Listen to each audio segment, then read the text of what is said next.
Hey guys, it's Tim, and this is Wrestling Unlimited. As today is Friday, and tonight was Friday Night Smackdown. And regarding tonight's Friday Night Smackdown, I wouldn't say it was this big, great, grandiose, you need to go out and watch the entire thing show. Excuse me. But I would say it was a good show. It was a fine 2 hours that flew by. We set up a couple of things for Clash in Paris. We may actually, if we really look at it, know the full card for Clash in Paris. I mean, we have official John Cena versus Logan Paul. Like, that match is the first official match. Now everyone's saying, well, what about Naomi and Stephanie?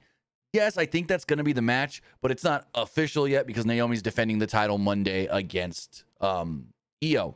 So technically that match is not official. But when we look at everything else, those are two matches. Then they're teasing another AJ Dom, which could be in Paris, could not, I don't know. Drew McIntyre and Cody. And then what's this last match going to be? Got to be something with Seth. And, you know, it could be Seth and Roman, could be Seth and Seth, LA Knight, and Punk in a four-way. We know Roman's working the show, so Roman's going to be in that match in some way. I have seen people suggest six-man tag, but it's like, are they all really going to want to work together on the babyface side? Punk, LA Knight, and Roman really all going to want to work together? If you didn't see the video after Raw went off the air, they all got out of the ring afterwards and were arguing and yelling at each other. So I don't know if they're going to be forced to team together or if they're just going to come together and be like, we need to stop these guys. But that is a very feasible possibility. But then that would mean Seth not defending his title at Clash in Paris that he just won.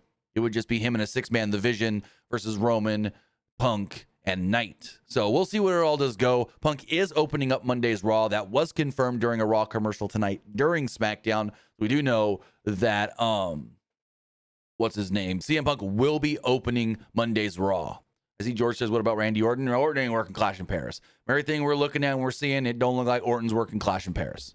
Just straight up. I'm just going to say it. Doesn't look like there's a match for Orton on the card. So, but I think, and maybe they do an Orton match in there somewhere. I just don't see where he fits, and they take out maybe AJ and Dom. I'm just saying that because AJ said to Dom Monday on Raw, hey, I'm still coming after that IC title. You snuck one out on me, but I'm still coming. Don't keep your eyes on me, or something like that is what AJ said. So AJ is still looking to go for that IC title. But as far as tonight's SmackDown is, like I said, a fine, good, easy to watch show. Wouldn't call it great or anything. Wasn't anything special other than John Cena actually worked and had a match. So that was shocking. I was like, oh, they're going to set up the Clash match. And then we go from there. And then all of a sudden Cena's like, how about I fight tonight in Montreal? And I'm like, oh, shit. Okay. And so, yeah, Cena worked the show tonight. But other than that, there were some okay things. There were some whatever things. And we'll get into all that here momentarily because I want to say thank you for joining me here. Twitch.tv/PWU Unlimited, YouTube.com/Pro Wrestling Unlimited, and podcast services all around the globe like Stitcher, Spotify, Google Pod, Apple Pod, Anchor, iHeartRadio, and so much more. Remember, if you are watching live on Twitch, you can help us out a couple of different ways. You can help us out by hitting that donate button down below, or you can help us out by donating Twitch bits in the live chat. Also, remember, you can help us out by subscribing to the channel one of two different ways. You can subscribe with a tiered subscription, or you can subscribe with Amazon Prime, because remember, if you have Amazon Prime, then you have Prime Gaming. Prime Gaming gives you a lot of cool things like free games, free stuff for games, and you always get one free subscription to any Twitch channel you want to subscribe to throughout the month. And I greatly appreciate it if you did right here, Pro Wrestling Unlimited. Also, remember to help us out over on YouTube. You can help us out over there by hitting that donate button, or no, hitting the subscribe button. That way you know when we post new videos. That way you know we go live, and that way you know when we posted the community tab. Also, remember, you can help us out by hitting the join button and becoming a channel member. As a channel member, you get early access to videos that we're going to put up on the channel later, like our graphics stuff. You get access to our graphics tutorials, our graphics packages. You get a badge next to your name and emotes and emojis that you can use in the live chat and in the comments section. And finally, if you want to get your comment, question, or concern read live on the air, another great way to support the channel is with a super chat. And finally, head over to the Epic Game Store. Whether you're buying a new game, whether you're buying an old game, and you're claiming a free game or getting bucks for Rocket League, Fortnite, or Fall Guys, use this code right here, PWUNLIMITED, for all Epic Games and Epic Game Store purchases. Yesterday, the new Fortnite season came out. Shock and awesome. We got Spartans from Halo and Power Rangers in the Battle Pass. You get the Green Ranger, you get the White Ranger once you hit level 100. And also you can go buy the other Rangers, blue, yellow, green. No, blue, yellow, black, pink, red in the shop.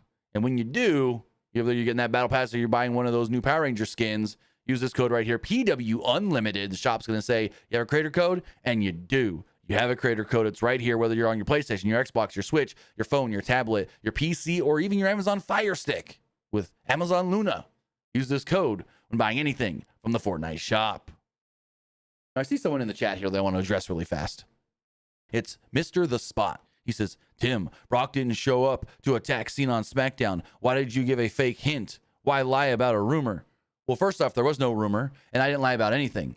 All I said, and I think I've maybe said this once or twice all week.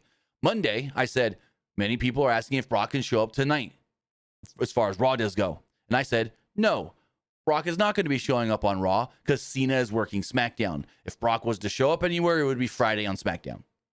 That's really all I said. And I maybe just rephrased that and reiterated that on another podcast throughout the week. Maybe that was on the Raw podcast or something else. But I never once said that Brock was going to be on the show tonight. I said if Brock's going to show up at all this week, it would be SmackDown. But I never said, hey, Brock is going to be on SmackDown. So for you to say that I lied, I didn't lie. All I said was the only possibility of seeing Brock again this week is SmackDown. Because he's not going to be on Raw, because Cena's not going to be on Raw. And he's not going to be anywhere where Cena's not. That's all I really said. And let's go see if I can even find that tweet. And I'll tell you exactly verbatim what I said. Let me see if I can go find the tweet really fast. Let's go to Twitter. I said, let's see, tweet. Here we go. All I said was, quote, so people are asking if we will see Brock on hashtag WWE Raw tonight. I highly doubt it. Cena is advertised for SmackDown and not tonight. So no reason for Brock to be on the show if Cena isn't. I didn't even say anything about Brock being on SmackDown then. So I even thought I said more than I did. That's all I said. I never said anything about Brock being on SmackDown. All I said was Brock won't be on Raw. That's all I said, guy. So for you to come in here and say I lied about what? That's all I said. That Brock would not be on Raw because Cena's not going to be on Raw. I didn't even say he might be on SmackDown. He could show up on SmackDown. I didn't even say that. So I even thought I tweeted more than I did. But regardless, don't call me a liar when I didn't lie about anything. Show me where I said or hinted to that Brock would be on SmackDown or could be on SmackDown. All I said was Brock ain't going to be on Raw because Cena ain't going to be on Raw. That was it. So try again, Mr. The Spot. Try again. Come at me and fail once more. But hey, thanks for your support, your engagement during this live chat. Really do appreciate it, because the more times that people comment, the more times the YouTube's going to see that and say, hey, people are commenting on your live streams. Let's push out the live stream. So I appreciate the comment and the support there, my guy. Whether you had a stupid ass comment or not, it still helps us, whether that was your intention or not. But as far as SmackDown does go, he opened it up with a SummerSlam recap video. And then we are straight away, we go to John Cena. John Cena comes out. Huge reaction from the Bell Center, from everybody there in Montreal, Quebec, Canada. And then Cena comes out. You know, he's full baby face now. Loving it. They show a kid literally in tears in the crowd, decked out in all Cena gear. Montreal crowd responded with a huge, loud thank you Cena chant. Let's go Cena chant. He told Stu, let's go to work, before running down to the ring full of piss and vinegar.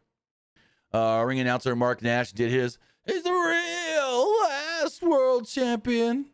Never seen 17. John Cena. I get this guy off of TV. He sucks. I get it. He used to do boxing announcing. Was he this bad when he did boxing? Oh, damn. Anyway, Cena said, quote, man, have we come a long way. He said for the longest time, WWE was afraid to come here. Here, Montreal. He said, and you guys all know why. You know why they'd be afraid to come here. And the one reason was they thought you'd hijack the show. He said that he wasn't afraid of that and the possibility because he knew that the audience, they are the show. They make the show. He said, we watched at home, we could see the crowd. And we could see that you should want to be here as well. This crowd is lively, and hot. Cena noted that the Montreal crowd was so loud, he could barely even hear himself talk right now. Except for the crew in the back, Cena said that it could be a little scary when you're trying to book a show in the back and make sure everything's going right, and the crowd starts singing and you can't hear anything. Some performers might get a little scared, he said. And then they start, ole, ole, ole, ole, ole, ole. Cena said that he might have been afraid, but the crowd helped him through it by letting him embrace and enjoy every single second. He said that it doesn't last forever, and unfortunately, we know my time is coming. They then chanted, thank you, Cena. Cena said that he's been coming here for over 2 decades, and that he had shared many valuable moments in this ring, and that all he had to say was thank you back. Cena reminded the crowd that after tonight, he's only got 11 dates left before his retirement. Cena admitted that every time and every day that goes by, he gets more and more afraid.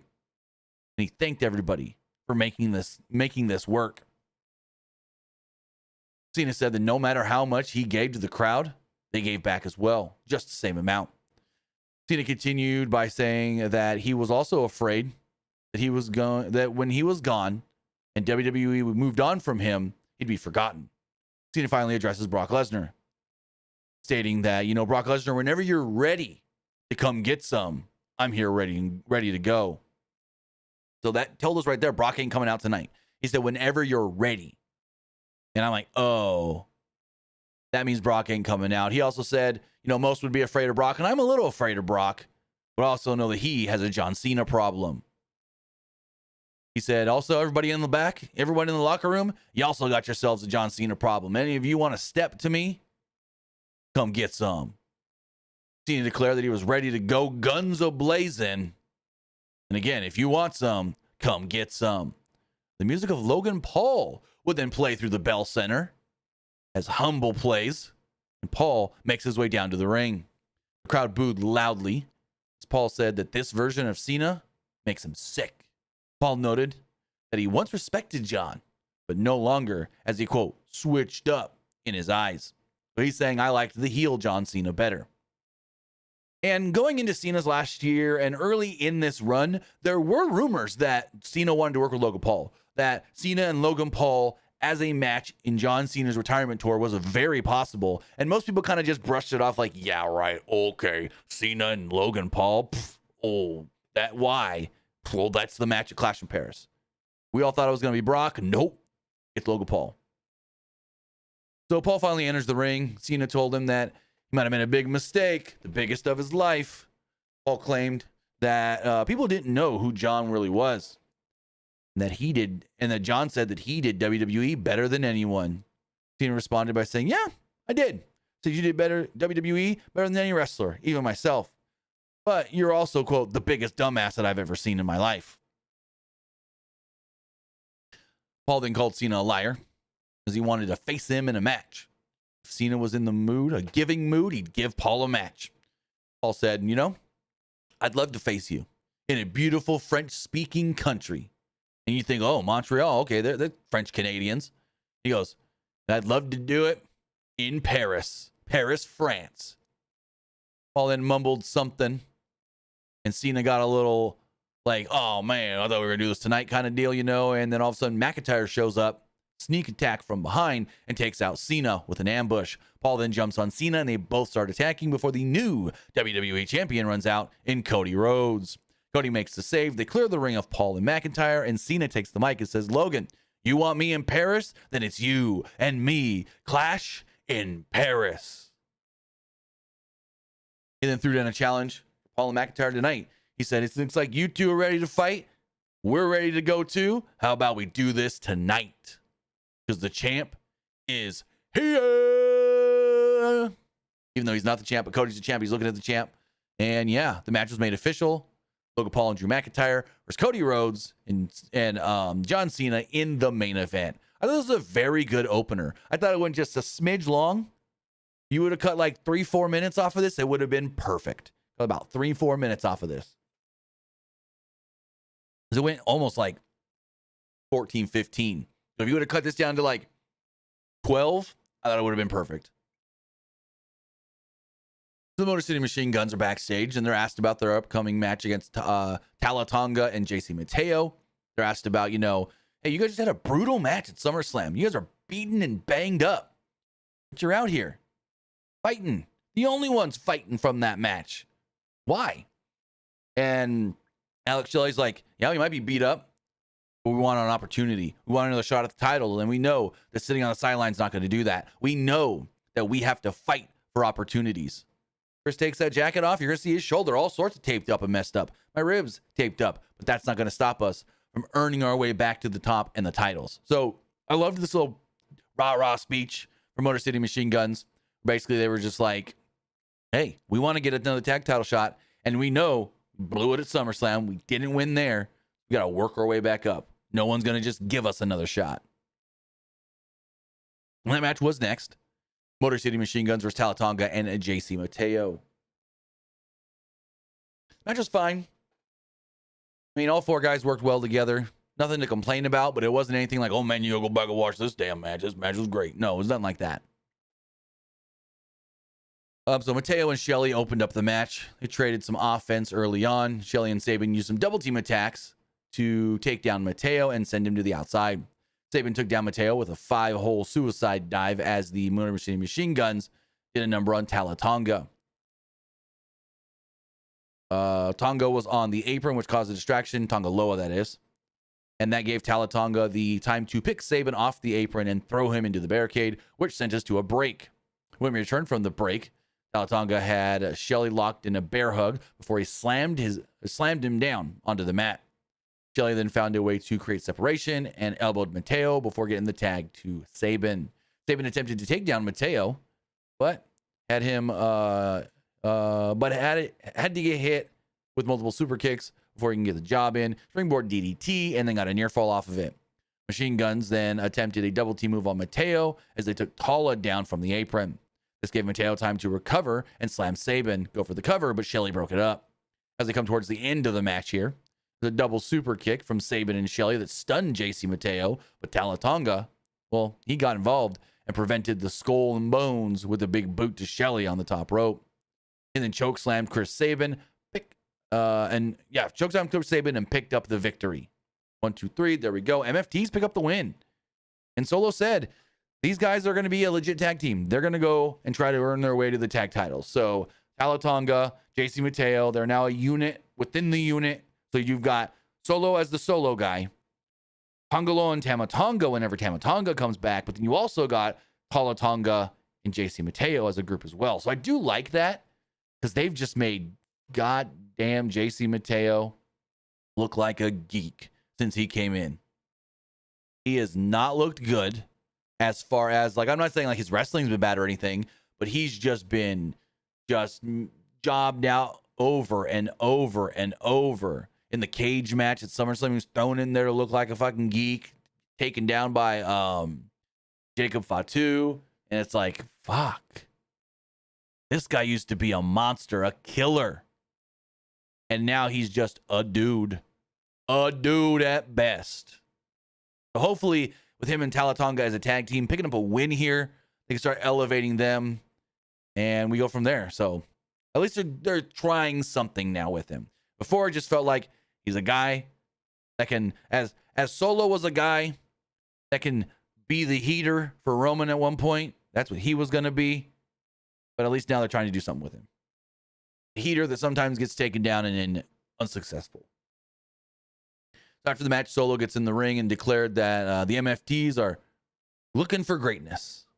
They're looking to be tag team champions. He said he's the most dominant United States champion we've ever seen. And these boys are going to win tag gold. Solo said, I'm feeling in a good mood, ready to fight. Let's go. Oh, wait, there's no one in the back that wants to fight. So I'm going to take my ass home, and I'm going to go celebrate my win from SummerSlam. Smackdown General Manager Nick Aldis comes out and goes, hold on, boys. Hold on. Solo, you say you're in a fighting mood? Well, Well, I did find somebody that wants to fight you. I did find somebody that you have a lot of history with, and this city knows very well. And soon as he said that, we all knew who he was talking about. Sami Zayn, Montreal's own Sami Zayn, who does have a lot of history with Solo in the bloodline. We did end up getting Solo versus Sami. During the break, Sami did a whole run through the crowd, tried to high five, slap hands, as Bobby Boucher would say, with as many people as possible. And the match officially did start during that break. Zayn and Sikoa stared down one another in the ring. The crowd broke out in a ole, ole, ole, ole, ole, ole chant. Zayn and Sikoa finally locked horns in the middle of the ring, and the latter forced his opponent into the corner. Sikoa tried to beg off Zayn by throwing up the bloodline ones. He got slapped in the face for his troubles. He's probably like, hey, we were brothers one time. Don't do this, Sami. Nah, it didn't work. Zayn responded with some punches in the corner, and Solo regained control by hitting a running shoulder block. The U.S. champion chopped at Zayn in the corner before he struck him with some punches of his own. Zayn escaped and once again hammered away at Solo in the corner. Zayn then sent Sikoa to the outside with the clothesline and sized him up with a big dive. He then soared over the top rope with a dive that took out Sikoa, but soon found himself surrounded by the MFTs. Finally, they all get back in the ring. Sikoa provided a distraction, which allowed Tonga Loa to hit Zayn with a clothesline, though, on the apron. And then this led to a break. Come back from the break, and Zayn connected with a sunset flip powerbomb to Sikoa from the top rope for a very close near fall. Looked like a really cool spot. There was an attempted Blue Thunder bomb at one point that was met with a spinning Solo, but Solo only got a 2 off of it. Sami kicked out. As they come down towards the end of the match here, Tala Tonga got up on the apron and kind of tried to get in Sami's face a little bit, I guess you would say. But it opened him up for a super kick from Sikoa. The U.S. champ then looked to have the match won, hit him with a Samoan spike, or tried to at least, and Zayn turned around and surprise roll up, bing, bang, boom, 1, 2, 3. So Sami pinned Solo, your United States champion. Now, in retrospect, does that mean that Sami is now in line for a U.S. title shot? Should Sami be the next one to challenge Solo for the title? Beat him tonight. He beat him here. So the reasonality is, if that's even a real word, Solo should be defending at some point in the near future against Sami. Give Sami another match, but put the title on the line. I thought it was a fine, nice little match. Sami was great. Solo actually was really good. I think Solo and Sami are very good opponents. This is one of the better matches we've seen Solo in a long time. So, yeah, after coming off that just stinker cage match at SummerSlam, I think this is a good little redemption match for Solo, him and Sami, and a really good match. Let me get a little promo on the screen from the Wyatts. Uncle Howdy said that the 6 would never lead us astray. And that when he spoke, they only spoke the truth. The 6th said that they woke the Smackdown tag division up to the true reality. This was clear, and this is what something bigger is all about, the tag titles, and that there will be more lessons to learn in the future. Go to the back of the Street Profits are there with B-Fab, and they're all talking about, just being mad about SummerSlam and this and that. DIY then walk in, and they start arguing about, who really knocked over that ladder that almost killed, basically, Candice. Ciampa called them mother killers. I thought they would say motherfuckers at one point. He's like, you goddamn, you're just a bunch of mother killers. I was just saying motherfuckers, but Ciampa's so great. Candice has got a big-ass ice pack, and she's, holding it on her leg. In the tag match earlier, when they were talking about the TLC match, Wade was like, yeah, I saw Candice LeRae earlier today. She was all different kinds of colors and bruised up. And then she showed that huge bruise on her thigh. And B-Fab's like, you want to get all mad about this? Technically, you two are the ones that knocked into the ladder to then knock her down. So you guys knocked her off the ladder. And I would think it was Johnny. He goes, no, it's Domino's. They hit me and Ciampa first, and then we knocked her. It's Domino's. They started it. I laughed so hard. And basically they're arguing. Nick Hollis walks up and just goes, you know what, guys? I thought TLC was going to end all this bickering. Next week, it's DIY versus Street Profits in a tag match. So we do have that match set for next week. Somewhere in the back, Charlotte and Alexa meet up or whatever. And Charlotte's like, your birthday's coming up soon, right? Well, I got a little something for you. And she's like, oh, you got a present for me? She goes, sure, you could say that. And Alexa's like, where is it? And she's like, well, I'm not just going to give it to you here. We need a stage presentation. So let's go to the ring. And oh my God, was Charlotte the most just like self-centered, conceited bitch in this entire segment. This entire segment. This did not come off as Charlotte the babyface at all. This came off of the mean girl who's going to try and kill you with kindness and make you think you're her friend, when in the end, she's going to stab you in the goddamn back. That's what this whole segment felt like. 1,000%. If this was supposed to be Charlotte as a babyface, who the fuck booked and wrote this? So they go out to the ring, and Flair said if Bliss and her were tag partners. Well, first off, I just skipped the whole paragraph. They go down to the ring, and there's a cake. And Charlotte's basically like, yeah, here's your birthday cake. And it says in big letters, congratulations, Charlotte Flair. And then in small, and Alexa. And Alexa goes, Char, I want to see your name. She's like, no, your name's right here. You see, this is right there. She goes, well, it's kind of small. And she's like, but it's there. It's there. Because it says like, and Alexa. PT dub or PS, happy birthday or something like that. And Alexa's like, okay, sure. Is that for me? And it's a pink wrapped gift. And she's like, yeah, here, open it. And then Alexa just goes, you know what? Never mind. I don't want it. And Charlotte's like, no, open it. And Alexa's like, no, I'm good. Charlotte's like, please open it. And then they keep pushing the box back and forth before Charlotte's like, you know what? I got it. So she pulls out a Lily doll. And the Lily doll's got the same shirt that they wear. We're not friends or whatever it says. And Charlotte goes, well, you and me are tag partners. Lily needs a tag partner. And I remember something you gave me 4 years ago? I still have it. And she pulled out the Charlie doll from 4 freaking years ago, which has got the same shirt on. It's a similar doll to Lily, but it's not the same Lily doll. And so like she hands it to Alexa, and Alexa's, and the crowd's like, Charlie. And I'm like, holy shit, they're chanting for the doll. And they just start bickering a little bit. And Charlotte's just like, all right, I'm going to give everybody here what they want. You can have it too. Hug me. You can hug me. Just do it. Hug me. And I'm like, what the fuck? Bliss is like, yeah, this isn't necessary. And Charlotte's just like, come on, you're my partner. Give me a hug. And then Chelsea Green saves us all and comes out with her Secret Service. And I'm like, oh my God, was this bad? Was this so bad? Because this is not Charlotte as a babyface at all. At all. This is Charlotte being a conceited, I'm eventually gonna stab you in the back, bitch.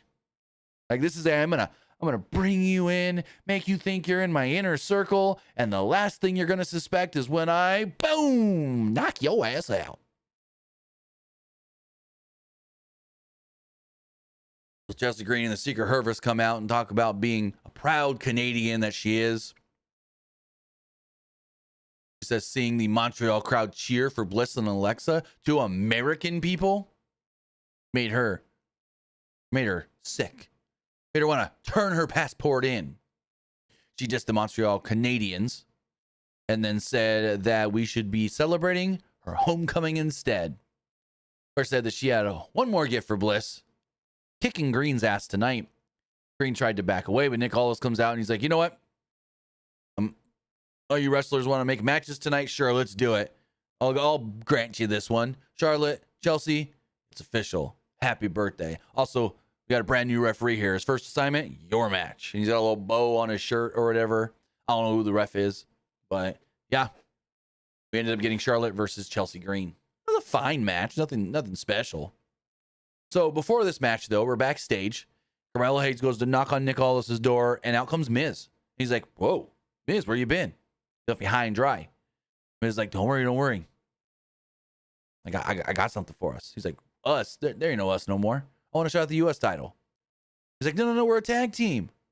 We're Middle Dome Miz, remember? Because we're awesome. And I got us a match for next week. You want me in a tag match? We're gonna run up there and get them tag titles. And Hayes is like, oh, yeah? Really? Okay, I'll see you next week then, Miz. And he just leaves. And I'm like, that was kind of weird. You're not even gonna ask who the team is that you're facing? And then Nick Aldis walks up and goes, hey, Miz, what was that about? And he goes, Nick, just the guy I need to speak to. Let's go into your office. So he never got the match made because Nick Aldis wasn't there. So Miz lied to Mello. What? What kind of shit is this? Miz lied to Mello about making the match. Why? This made no sense at all. Why does Miz need to lie to Mello? He thinks he needs Mello so he can't have Mello go solo singles, whatever. I don't know. This was a good 15, 20 minutes of the show that was just meh with the Charlotte Alexa segment. And then this was kind of just, what the hell? I guess we'll all play out, as they say. Let me get Charlotte versus Chelsea. Claire had the advantage early on, and she forced Chelsea out of the ring for the time being. Green got the upper hand in the ring with a boot to the face. Green then slammed Flair back face first into the turnbuckle. Got a counter with a chop to the face. On the apron, Flair fended off Alba Fire and Piper Niven before she took the top rope and hit a diving crossbody for a near fall. The Hervis then provided a momentary distraction that didn't really provide any advantage for Green. There's a roll-up attempt by Flair that was turned into a moment of opportunity for Green as she pushed Flair into the middle turnbuckle, and then we kind of just randomly went to a break, it felt like. Excuse me. We returned and found out that the birthday cake had been placed in the ring. Now, if you were watching during the break, you saw that Chelsea said, I want the cake, bring me the cake. And Wade goes, oh, Chelsea going to eat cake during the match? And so Piper and Alba go take the cake, put it on the apron, and then in a funny spot, Alba is like holding the cake like this, right? So the cake's in front of her laying on the mat. Piper then grabs the legs of Alba Fire, picks her up so she's like flat, and shoves her into the ring as she's pushing the cake to Chelsea. So this cake is now in the middle of the ring. Alba Fire gets out of there, whatever, okay. And Flair blasted Green with a chop, followed by a walkover clothesline and a high-angle German suplex. Flair then connected with a natural selection, but Green kicked out at 2. Flair tried to run at Green, and she was met with a big boot. Flair quickly recovered and tried to head up top. Green stunned Flair and landed a superplex for a close near fall. A flustered Green motioned to the Secret Hervis, like I said, to put the cake in the ring, and then they slid the cake into the ring. Out on the outside, Bliss took out both members of the Secret Hervis with a dive in the ring. Chelsea then set up Flair to do the Unpretty Her on the cake, but Flair reversed it and delivered an Unpretty Her of her own to Chelsea on the cake, and then put her in the figure 8 and got the submission victory. While in the end, Wade is all pissed off, saying, wait, that's on a DQ? That's a foreign object. That's no different than using a chair. If she would have slammed her on a chair, that would have been a DQ. How's that not a DQ, Joe Tess?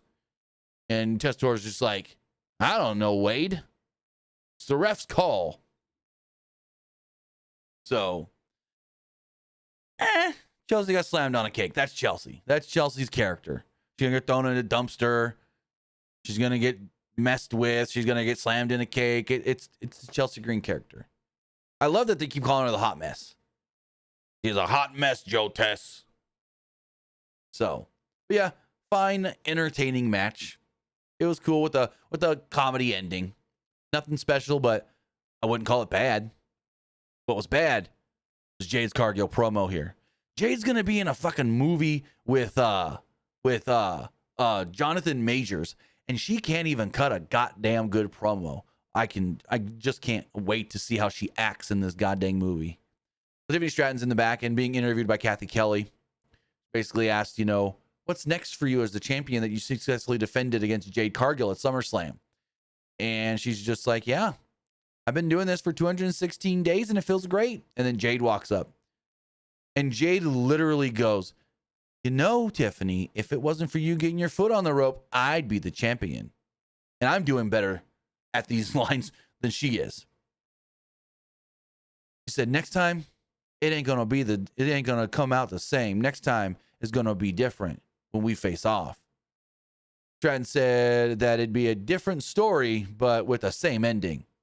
Me winning out. Stratton then left Cargill then was confronted by Kiana James and Julia, and Kiana James is, I guess, a manager, attorney, I don't know, a lawyer, and she's like, here's my card. You ever want to shout out the title? I can work my magic. I know the people to talk to. So she's like an agent, I guess you would say. And Jade takes the card and's like, yeah, thanks, but I'm going to earn it myself. I'm going to get my way back there. So they leave, Julia and Kiana James, and then Michin walks up, and she's like, yo, you going to use that? You going to take her up on her offer? And she's like, no. Michin goes, all right, cool. I'm going to take it and try to give myself a shot at the U.S. title. And then she walks off. And I'm like, why is Kiana James going to help you get a shot at her, I guess you would say, client's belt? Okay, whatever. That was weird. But yeah, Jade was not good in her line delivery here. She didn't have a lot of lines, but she wasn't good in any of them. And I'm just like, oh my God, she's going to act in a movie? And she's not, she can't even cut a promo in wrestling? That's half decent? God damn. B-Fab's the same way. B-Fab, you can tell, is trying to play a character. She's trying to be pro wrestler. And her lines are coming off always disingenuous, unreal, and superly, I'm remembering the lines they gave me, and they even told me how to say it in the dialect and the way to speak.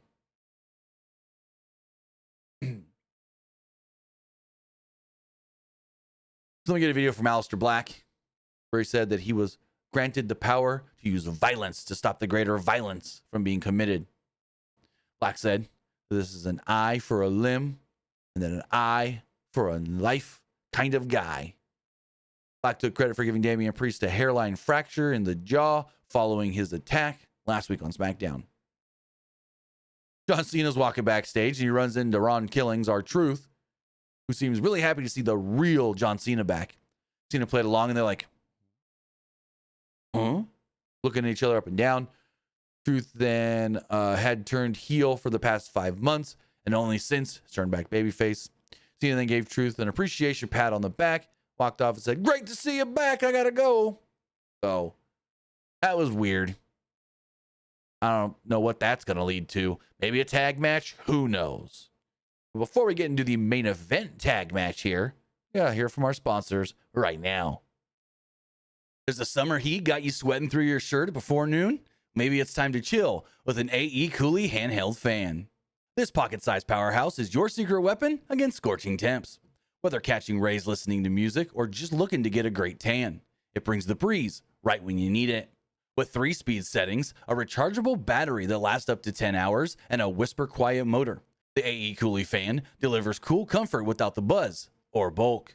Toss it in your bag, clip it to your desk, or have it right by your side at all times. It's compact, stylish, and oh so convenient. So why melt when you can breeze through summer? Use our link in the description below, scan the QR code on the screen, or head over to pwunlimited.co/AECOOLY. That's AECOOLY now for coolin' in the palm of your hand. So as far as the main event goes, it's WWE Champion Cody Rhodes and John Cena versus Logan Paul and Drew McIntyre. Rhodes and Paul started things off in our main event, and they tied up in the middle of the ring as Rhodes took him down with a running shoulder block.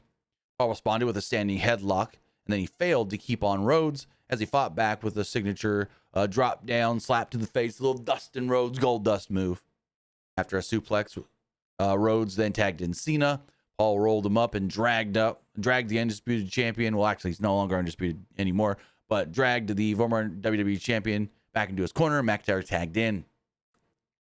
McIntyre failed to get any momentum as Rhodes got in and slammed him with a running power slam. Meanwhile, Paul ran a distraction, which gave McIntyre the chance to blast Rhodes with a Glasgow kiss headbutt. In the middle of the ring, McIntyre provided a distraction of his own as Paul hit Rhodes with a clothesline at ringside. This took us to the final break of the night with about 7 minutes or so left in the show. When we returned to our main event, McIntyre attempted to prevent Rhodes from making the tag to Cena. Rhodes managed to create some needed separation as he avoided a shoulder charge from McIntyre, which then sent the Scotsman crashing into the corner. This allowed Cena to get the hot tag and unleash his 5 moves of doom on the legal man Paul, his opponent in Paris in just a couple of weeks. The Montreal crowd was on fire at this point as Cena delivered a 5-knuckle shuffle followed by an attitude adjustment. McIntyre made the save by breaking up the pin. McIntyre tried to target Cena for a Claymore kick, but Rhodes intervened. In the ring, Cena was hit by a low blow from Paul, which caused a DQ finish. So the match ends in a DQ because Logan Paul cheated, I guess you would say. After the match, Paul and Cena then brawl while Rhodes and McIntyre continued to mix it up at ringside. The fight took a turn as McIntyre smacked Rhodes across the face with the WWE Championship, with the champion prone next to the commentary table. McIntyre then hit Cody Rhodes with a Claymore through the front of the table, killing Cody, basically. Commentary was in awe, aghast, didn't know what to think. Cena and Logan are going at it as well, but the show goes off the air with Drew standing over Cody. And it looks like that is our match for Clash in Paris with the WWE Championship on the line. Cody Rhodes defending against Drew McIntyre. So, a good ending that built towards the next premium live event, PLE pay-per-view. And we've got now 2 matches coming out of this show for that show. But like I said, it was a fine, good, all right SmackDown that flowed fine, flowed well, and was quick. Pacing was good, and it just start to finish, whoop, smooth right through. And now you know what I thought of the show. Now it's time to hear what you guys thought of tonight's Friday Night SmackDown. As far as SmackDown does go, and your guys' thoughts. Let's refresh these polls really fast. Let's go here. Let's go here. And one more. So as far as the Threads poll does go, 63% liked the show, 32% thought it was just all right, and 5% didn't like it. Looking at the Twitter X poll, 53% liked the show, 38% thought it was just all right, and 7% didn't like it. As far as the community poll does go, 82% liked the show, 15% thought it was just all right, and 3% didn't like it. This person's dumb. Send them to a streaming service since that's what Triple H and TKO want. No, it's not what they want. They want their PLEs on a streaming service, yes.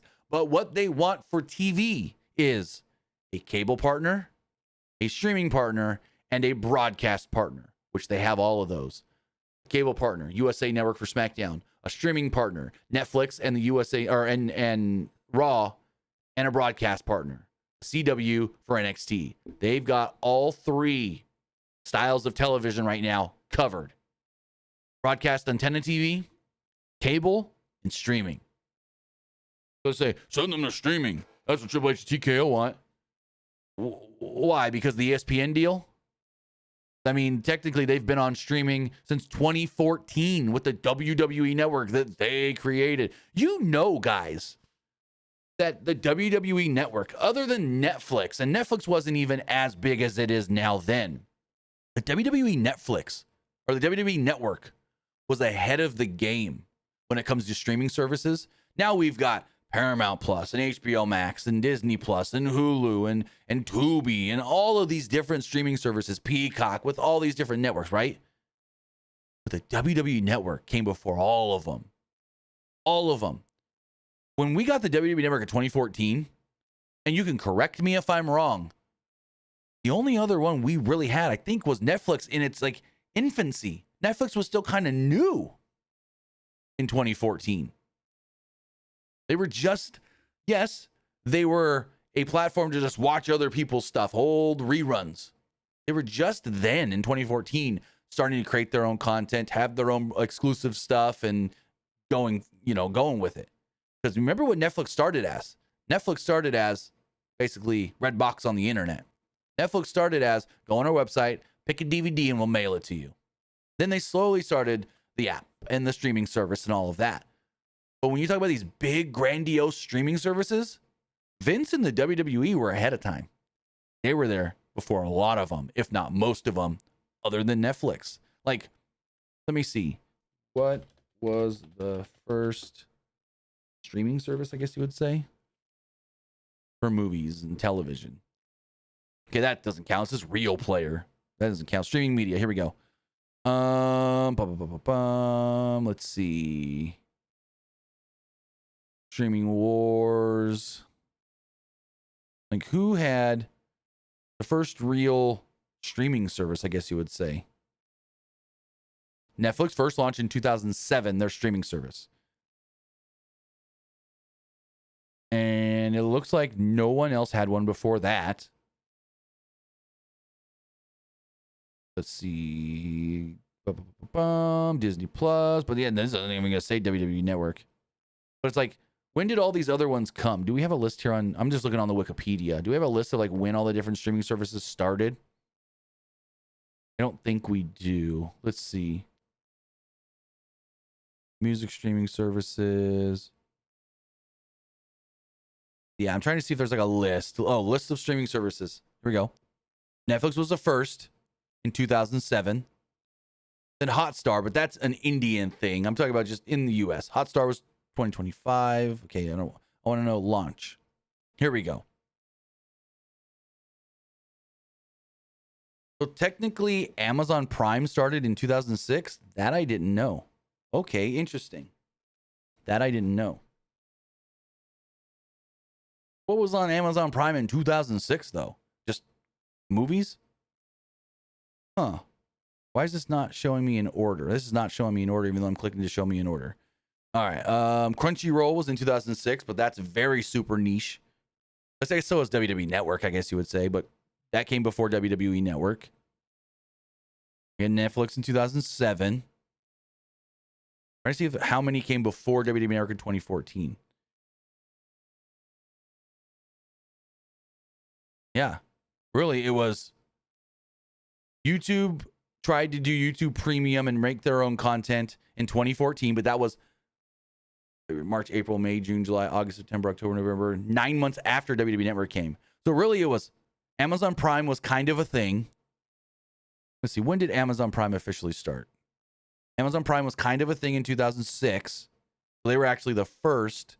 Really? Amazon Prime Video launched into Amazon Unbox in the United States, spanning library, and added Prime Video membership upon development of the Prime subscription. It was later renamed as Amazon Instant Video on Demand. Okay, yes. Okay, I remember that now. Amazon Instant Video on Demand. What's the one that Walmart works with? Let me know, chat. What's the one that Walmart works with?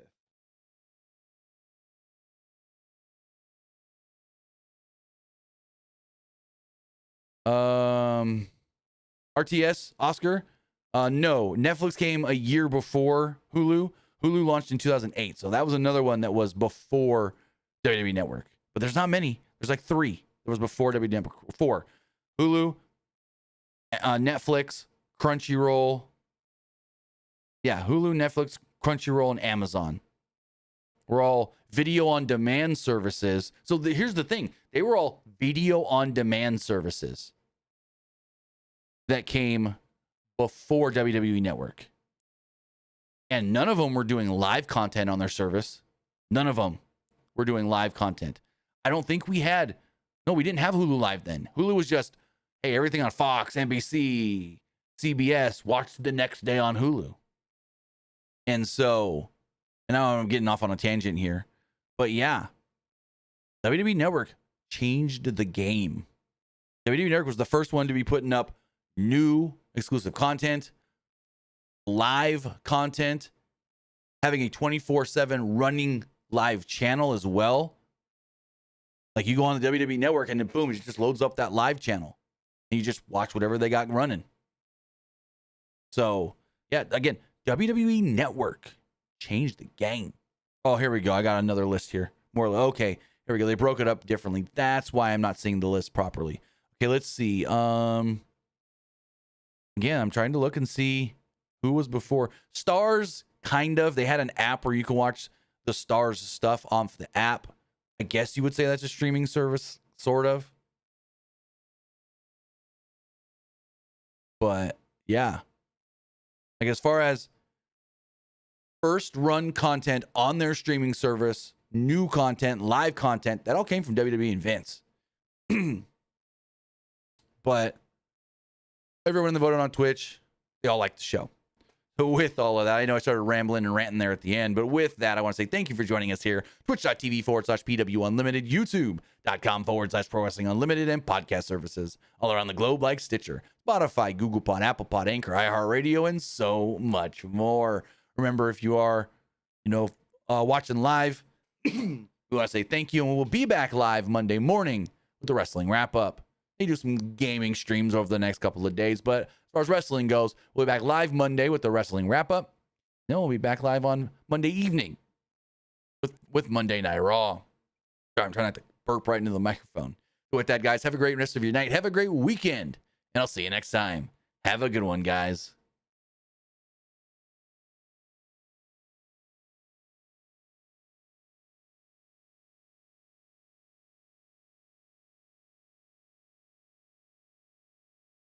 All right, if you're still watching live on Twitch, we're going to hit up a raid ski.